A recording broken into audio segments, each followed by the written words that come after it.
राजस्थान में इन दिनों विधानसभा का मानसून सत्र चल रहा है और जैसे ही सदन की कार्यवाही शुरू हुई, कांग्रेस नेता सचिन पायलट ने सरकार पर तीखा हमला बोला।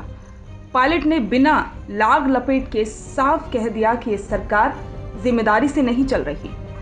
उन्होंने कहा कि केंद्र में आपकी सरकार है, 2.25 साल बीत चुके हैं, लेकिन हालात ऐसे हैं जैसे दिल्ली से आदेश आएगा तभी काम होगा।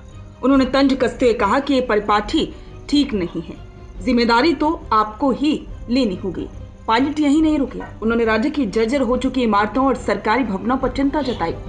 उन्होंने कहा कि दीवारें, छतें गिर रही हैं, चेतावनी पहले ही दी जा चुकी है, लेकिन ना तो मरम्मत हो रही है और ना ही ऑडिट। जैसे कि ये सरकार चल रही है, किसी को कोई एहसास ही नहीं है।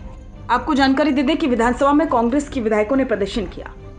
झालावाड़ में स्कूल हादसे में मृतक बच्चों को श्रद्धांजलि नहीं देने पर कांग्रेस ने नाराजगी जताई। तख्तियां लगाकर, काली पट्टी बांधकर विरोध प्रदर्शन किया। सचिन पायलट सहित कांग्रेस विधायकों ने झालावाड़ में मारे गए बच्चों को श्रद्धांजलि दी और इसके साथ ही सरकार पर जमकर हमला बोला।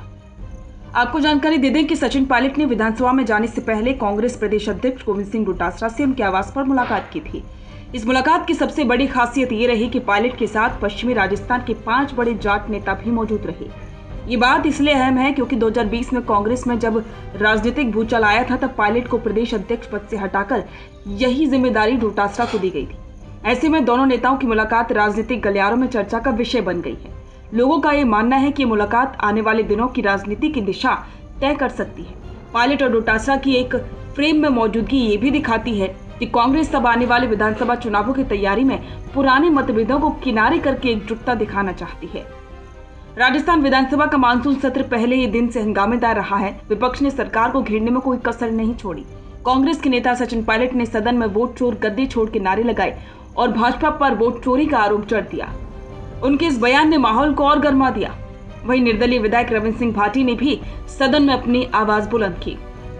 उन्होंने खेजड़ी पेड़ों के संरक्षण की मांग को लेकर तख्तियां लहराई और सरकार को कटघरे में खड़ा किया।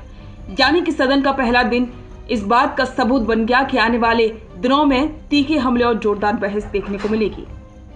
राजनीतिक जानकारों का मानना है कि सचिन पायलट का ये तेवर कोई नया नहीं है। साल 2020 में जब उन्होंने अपनी नाराजगी खुलकर दिखाई थी, तभी से कांग्रेस और पायलट के रिश्तों में खटास देखी गई थी।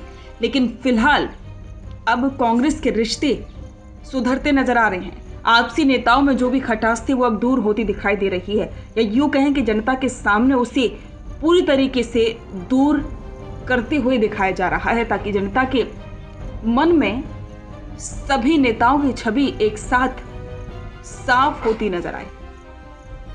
अब सचिन पायलट ने ये जो सवाल उठाए हैं, वो सवाल कहीं ना कहीं आम जनता की आवाज भी हैं। गांव-गांव में लोग कह रहे हैं कि स्कूलों की इमारतें जर्जर हो चुकी हैं, अस्पतालों की हालत खराब है, सड़कें टूटी पड़ी हैं। ऐसे में जब पायलट सदन में ये कहते हैं कि दीवारें और छतें गिर रही हैं, लेकिन कोई मरम्मत नहीं हो रही, तो लोग खुद को उनसे जुड़ा महसूस करते हैं। सरकार के सामने भी बड़ी चुनौती है। मानसून सत्र में हर दिन विपक्ष और अन्य विधायक अलग अलग मुद्दों का घेराव कर रहे हैं। ऐसे में मुख्यमंत्री और मंत्रिपरिषद को लगातार सफाई देनी पड़ रही है। जैसा कि आप सभी जानते हैं कि राजस्थान की राजनीति हमेशा से ही दिलचस्प रही है।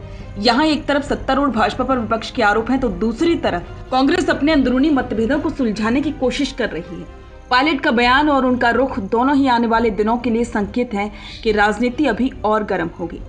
राजनीति के जानकार कहते हैं कि अगर कांग्रेस ने पायलट की बातों को गंभीरता से नहीं लिया तो नुकसान पार्टी को ही होगा।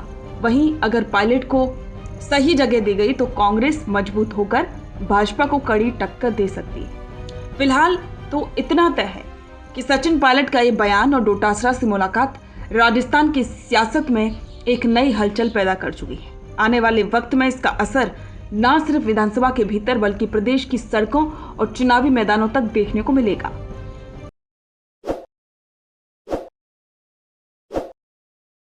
ताज़ा खबरों के लिए विजिट करें द फैक्ट इंडिया की वेबसाइट और डाउनलोड करें द फैक्ट इंडिया ऐप।